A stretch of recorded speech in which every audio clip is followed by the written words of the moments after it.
Oh man, I have to say, when you first start out a superhero TV show or movie, it gets very overwhelming on which order for a good starting point. But there's too many variations of the same character, but they are in different multiverses, which makes it more confusing and might have the same name, the same outfit, but different in terms of how they looked and how they behave, and will have slightly different origin stories for new reboot of the character. Sometimes new characters take the original character's identity and make it their own, with their name and powers included, which could be a bad thing and could dilute the characters in terms of originality.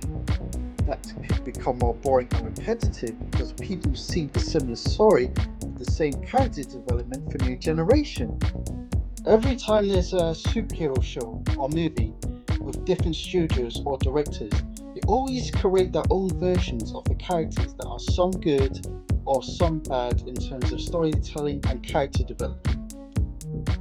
But the problem with that is due to the inconsistent with his character's development because they always different in their own verse. For example, the Arrowverse, the Snyderverse, the Nolanverse, and the Fox Universe. Sometimes I think, in my opinion, it's like try and error for each director on how they use their characters in their own universe and cannot connect it with anything. But there'll always be a balance between realism and fantasy. With realism, most of the time the story is very dark, serious, and gritty, but the characters will be more weaker and vulnerable, or increase tension so that the audience can relate to them more, which could be bad because not everyone has the same interest for depressing, moody tone and less fun shot fight scenes because it needs to be more realistic as possible. With fantasy, which will create more light and easy tone with fun CGI design for characters and world building with an interesting landscape and more engaging fight scenes showing how strong the character is from the comics to the big screen. But it could become too silly and goofy if the CGI is not to standard and a light comedy overshadows the story. Also, having too many CGI fight scenes, which in a way can tell the difference between real and which isn't real. There has to be a balance between realism and light fantasy tone, dark, serious tone, and comedy light tone. Original characters don't have to be in different multiverses. They could be the same character, but wearing different outfits through character development and independent stories, so that they grow and adapt through situations. For example, there are so many stories like James Bond in each movie. They have different actors, but they play the same character. Like how Spider Man is the most independent superhero, he creates his own costume, gadgets, web shooters in different scenarios for different situations without having any help or having a mentor giving things to him that he's not earned. With Robin, he becomes Nightwing through training, having Batman as a mentor, and going through experience in the field in Gotham City. With Wolverine, they almost got it right in the movies, but too much studio interference contained in the Fox universe, which makes it more like a prototype of the character than the comic book counterpart.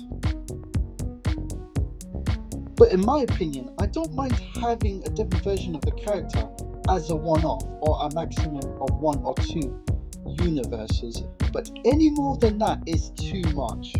There are characters similar to the original, but they're not the same. They have a connection with them, like their co workers, best friends, or teammates. Sometimes they temporarily take their name or title just in case if the character is absent or badly injured.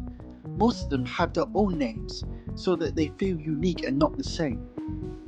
For example, Stormbreaker Beta Ray Bill, an alien that's earned its title through Odin of being worthy of the hammer and being an equal in combat to Thor.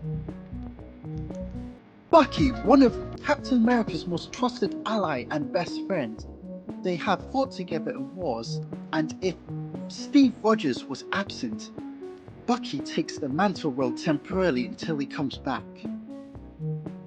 Miles Morales, aka Kid Arachnid. As Spider-Man is the mentor role for Miles, he's different from the original in terms of some powers and abilities, but has the potential of becoming his own character with his own name. I feel like Marvel or DC Comics are always directionless with its characters, for them not having a beginning, middle, or end of their character arc. They stick with endless amounts of retcons, reboots, which makes it more confusing for the new readers. I noticed a difference between manga and comic. The manga has a lot of popular genres for its characters, like its sports, cooking, slice of life, adventure, and no multiverse, but Dragon Ball is a different story entirely.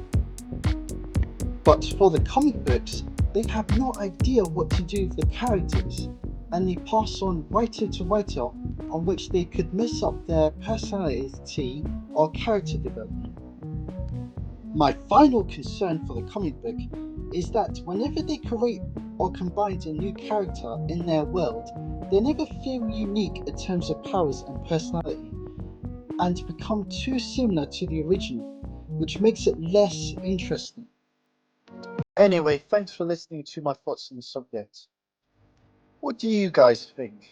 Do you agree or disagree? I'd like to know in the comment section below. Thanks.